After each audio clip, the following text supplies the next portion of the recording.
প্রিয় শিক্ষার্থী, আজকের এই ক্লাসে তোমাদেরকে জানাই স্বাগতম। এই ক্লাসে তোমাদের ইংরাজি বইয়ের পেজ 55-তে যে 5টা প্রশ্ন রয়েছে, এই 5টা প্রশ্নের উত্তর কিভাবে তোমরা দিবে ইনশাল্লাহ সেটাই দেখাবো। এবং তোমাদের কাছে অনুরোধ থাকবে এই ভিডিওটি দেখার পূর্বে অবশ্যই তোমরা টেক্সট এখানে যে টেক্সটটা রয়েছে এখানে মাত্র 3টা সেন্টেন্স রয়েছে এবং এই টেক্সটটা বোঝাতে গিয়ে আমি প্রায় 20 মিনিট তোমাদের সাথে আলোচনা করেছিলাম। অবশ্যই তোমরা পূর্বের ভিডিওটি দেখে আসবে, তাহলে প্রাইড অ্যান্ড প্রেজুডিস যে উপন্যাস রয়েছে এইটা সম্পর্কেও জানতে পারবে এবং এই প্রশ্নগুলো তোমাদের কাছে এত বেশি ইজি মনে হবে যেন তোমরা নিজেরাই এটা সুন্দর করে করতে পারবে।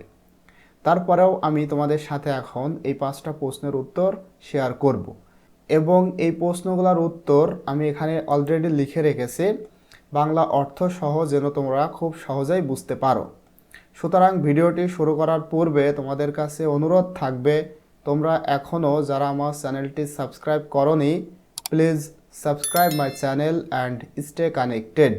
এবং তুমি যদি অলরেডি সাবস্ক্রাইব করে থাকো তোমাকে অসংখ্য ধন্যবাদ। দেখো, এ নাম্বার প্রশ্নে বলা হচ্ছে, how was mister Collins childhood. Childhood মানে কি? শৈশব। শৈশবকাল কেমন ছিল? মিস্টার কলিংসের শৈশবকাল কেমন ছিল? তো এইটার অ্যান্সার আমরা কি বলতে পারি? Mr Collins childhood was not very nurturing. Nurturing মানে লালন পালন, মানে খুব বেশি যত্নশীল তার শৈশবকালটা ছিল না। হি ওয়াজ রেইজড, তিনি বৃদ্ধি পেয়েছিলেন মানে তাকে মানুষ করা হয়েছিল বাই অ্যান ইলিটারেট মানে মূর্খ, গোমূর্খ অ্যান্ড মাইজারলি ফাদার, কিপটা বাবা। একজন কিপটা বাবা এবং অশিক্ষিত বাবা তাকে মানুষ করেছিল।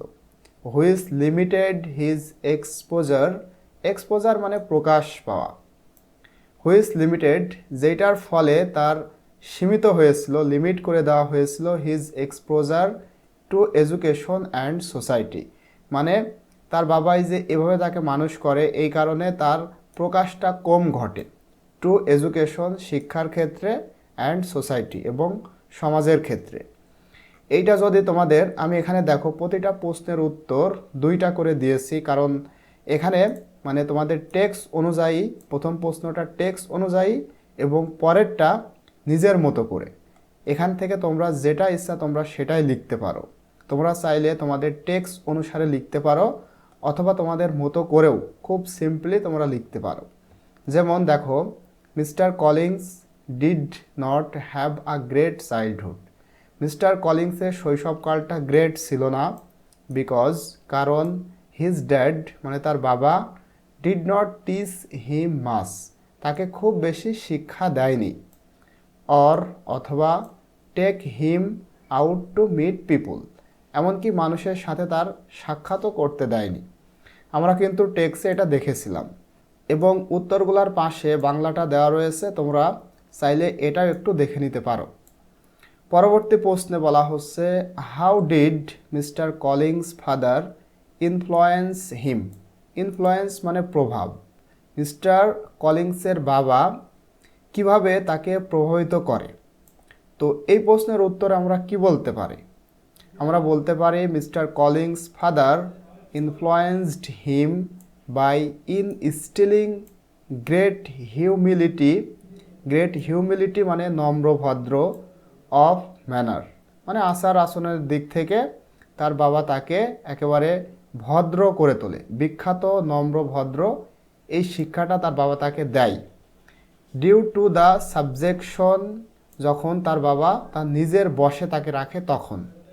অ্যান্ড এবং কন্ট্রোল হি এক্সপেরিয়েন্সড, এবং তার বাবার অভিজ্ঞতা অনুসারে তাকে কন্ট্রোল করে এবং এর ফলে সে মূলত গ্রেট হিউম্যানিটি বা গ্রেট হিউমিলিটি অফ ম্যানার মানে আচার আচরণের দিক থেকে তিনি বিখ্যাত নম্রভদ্রতা পায় যখন তার বাবার কাছে সে থাকতো ঠিক সেই সময়।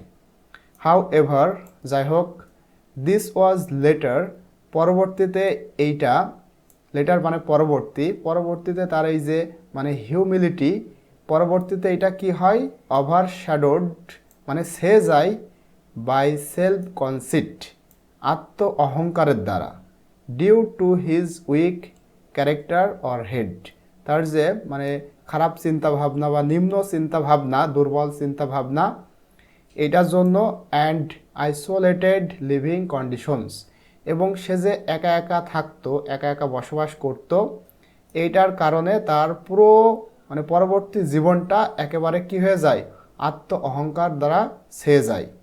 অবশ্যই তোমরা টেক্সটটা পড়বে, না হলে কিন্তু এটা বুঝতে একটু কষ্ট হয়ে যাবে। তো এই প্রশ্নের অ্যান্সারটা যদি তোমাদের একটু মানে কঠিন মনে হয়, তাহলে পরবর্তীতে তোমরা এইটা লিখতে পারো। এর মানে এমন নয় যে এখানে আমি একটু বড় করে দিয়েছি এবং টেক্সট অনুসারে দিয়েছি, তার মানে এইটাই সঠিক, বিষয়টা এমন নয়। তোমরা যদি এইটুকু লিখো তাও কিন্তু অ্যান্সারটা সঠিক হবে। তো এখানে দেখো তোমরা লিখতে পারো মিস্টার কলিংস ফাদার, মিস্টার কলিংসের বাবা, ওয়াজ ভেরি স্ট্রিক্ট, মানে খুব কঠোর ছিল। হুইচ মেড মিস্টার কলিংস, যেটা মিস্টার কলিংসকে তৈরি করে, act very humble at first, মানে কি, মানে আচার আচরণ, এই যে অ্যাক্ট মানে তো অভিনয় বা নাটক, কিন্তু আচার আচরণের দিক থেকে তাকে প্রথমত খুব হাম্বল করে তোলে, খুবই বিনয়ী করে তোলে। বাট লেটার, কিন্তু পরবর্তীতে, he started to think too highly of himself, কিন্তু পরবর্তীতে সে নিজেকে খুব মানে উঁচু মানের মনে করতে শুরু করে। তো এইটাও যদি তোমরা লিখো অ্যান্সারটা কিন্তু খুবই সুন্দর হবে। এমনটা ভাবার কিছু নাই যে এখানে আমি বড় করে দিয়েছি এবং টেক্সট অনুসারে দিয়েছি, তার মানে এইটা লিখলেই তোমরা ফুল নাম্বার পাবে বা ফুল মার্কস পাবে, বিষয়টা এমন নয়। তোমরা যদি তোমাদের মতো করে এইটুকু লিখো, তাও কিন্তু টিচাররা তোমাদের একেবারে পরিপূর্ণ মার্ক দিবে। এরপরে দেখো সি নম্বরে রয়েছে, what lucky event introduced mister Collins to Lady Catherine de Bourgh, মানে কোন সৌভাগ্য ইভেন্ট মানে ঘটনা, ইন্ট্রোডিউসড পরিচয় করিয়ে দেয় মিস্টার কলিংসকে, to Lady Catherine de Bourgh, মানে মিস্টার কলিংসকে লেডি ক্যাথরিন ডি বার্গের সাথে পরিচয় করিয়ে দেয় কোন লাকি ইভেন্ট, কোন সৌভাগ্য ঘটনা। তো এইটার অ্যান্সারে আমরা কি লিখতে পারি, আমরা লিখতে পারি the lucky event that introduced mister Collins to Lady Catherine de Bourgh was a fortunate chance, এইটা হচ্ছে answer, was a fortunate chance, মানে যে লাকি ইভেন্ট দ্যাট, মানে লাকি ইভেন্ট যেটা introduced mister Collins to Lady Catherine de Bourgh, Mr কলিংসকে Lady Catherine de বার্গের সাথে পরিচয় করিয়ে দেয় যে লাকি ইভেন্ট, সেটা হলো আ ফর্চুনেট চান্স, একটি সৌভাগ্য সুযোগ, হয় যখন the living of Hunsford was vacant, যখন মূলত এই মহিলা অর্থাৎ লেডি ক্যাথরিন দি বার্গ, এই যে হান্সফোর্ড একটা স্থান, এখানে যখন বসবাস করছিল খুবই একা একা, মানে একা একা বসবাস করছিল, ভ্যাকেন্ট মানে শূন্য, মানে একা একা বসবাস করছিল, সেই সময় একটা ফর্চুনেট চান্স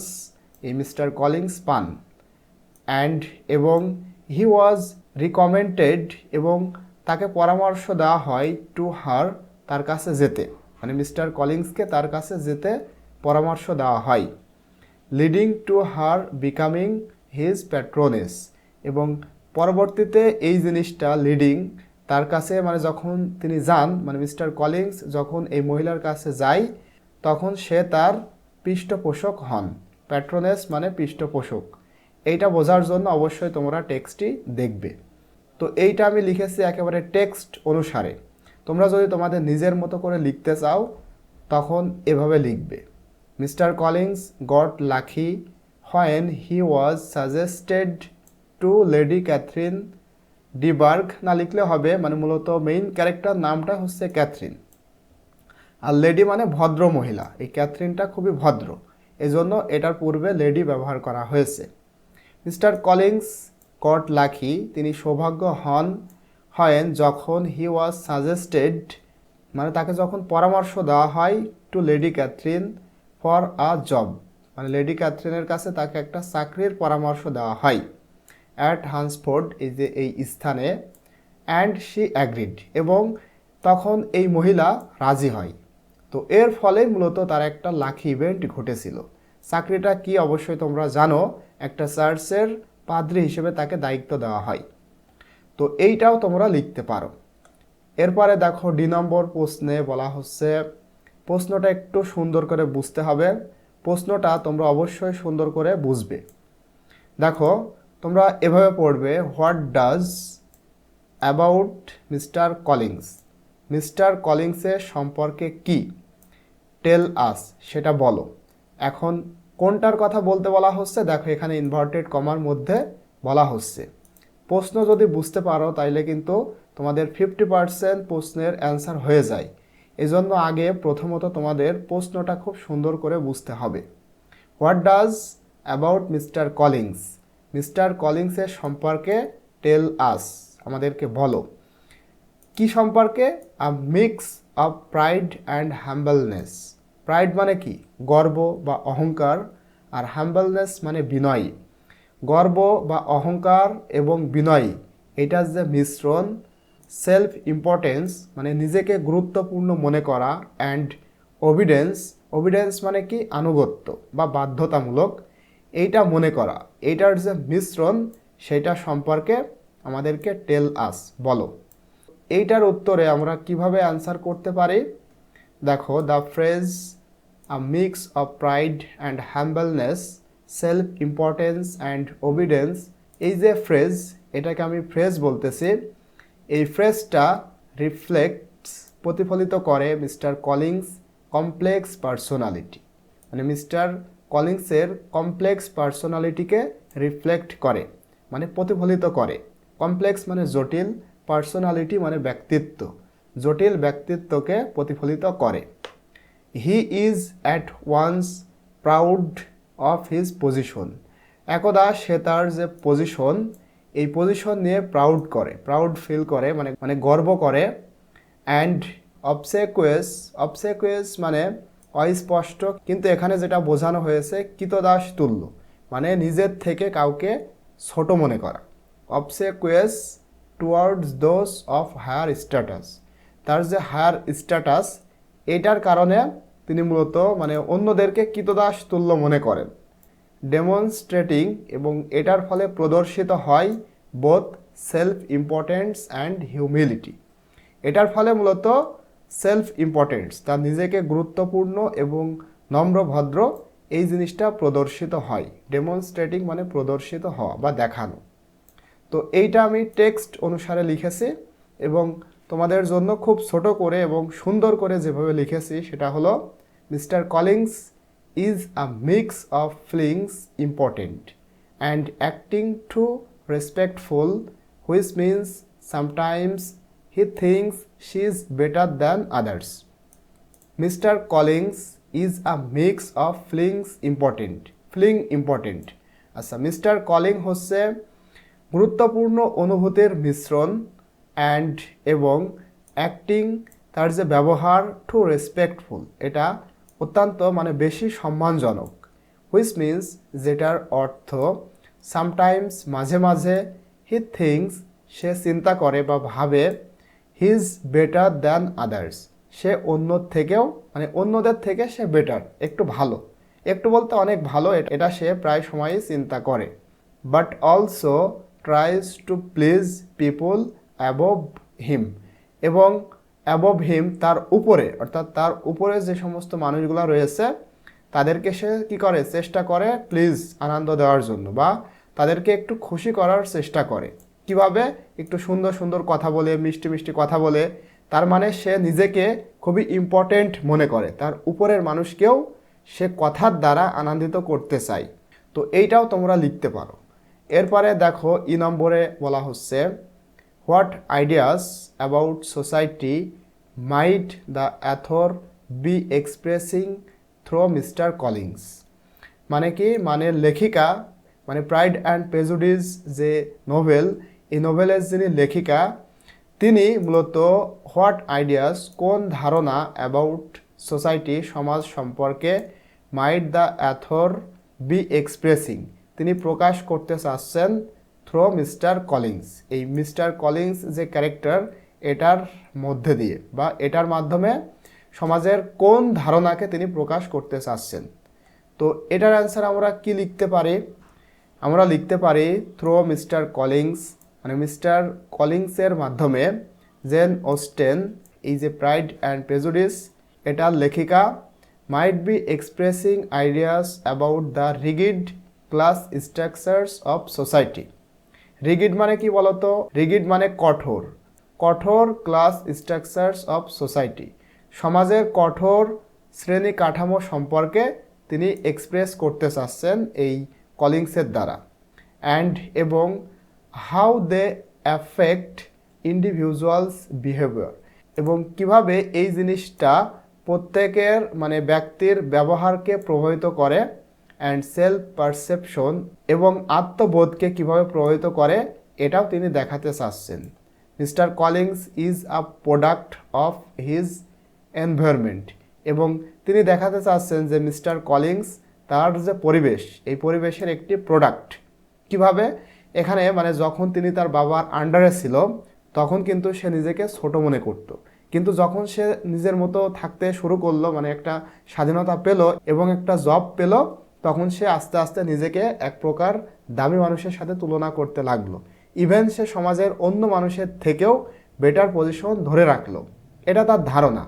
তো এই কারণে বলা হচ্ছে সে তার সমাজের বা পরিবেশের একটি প্রোডাক্ট, এবং যেই প্রোডাক্ট শেপড গঠিত বাই হিজ আপব্রিঙ্গিং, তার বৃদ্ধির মাধ্যমে, and societal expectations which is a common theme in Jane Austen's work, যেটা মূলত অস্টেন্সের যে ওয়ার্ক মানে অস্টেনের যে লেখালেখি বা কাজ, এটার একটা কমন থিম মানে পরিচিত বিষয়বস্তু, যেটা মূলত আমরা অস্টেন্সের প্রতিটা লেখার মধ্যেই এই থিমটা পেয়ে থাকি। তো বাংলাটা রয়েছে, তোমরা একটু বাংলাটা দেখে নিবে।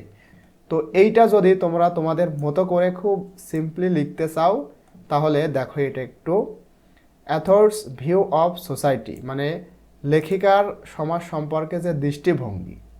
Gen Austen is showing us, Jane Austen আমাদেরকে দেখাচ্ছে বা দেখায় how people like Mr Collins, কিভাবে মানুষজন মিস্টার কলিংসের মতো, who care a lot about status and money, যারা মূলত স্ট্যাটাস সম্মান এবং টাকাকে কিভাবে কতটা মূল্য দেয়, মানে কতটা লট অফ প্রচুর পরিমাণে মূল্য দেয়, সমাজে এমন মানুষও রয়েছে। Can act funny and strange, এবং এইটার জন্য তারা স্ট্যাটাস এবং টাকা পয়সার জন্য ক্যান অ্যাক্ট ফানি, তারা মজা করতে পারে, মজার অভিনয় করতে পারে বা মজার মতো ব্যবহার করতে পারে, স্ট্রেঞ্জ অদ্ভুত ব্যবহার করতে পারে।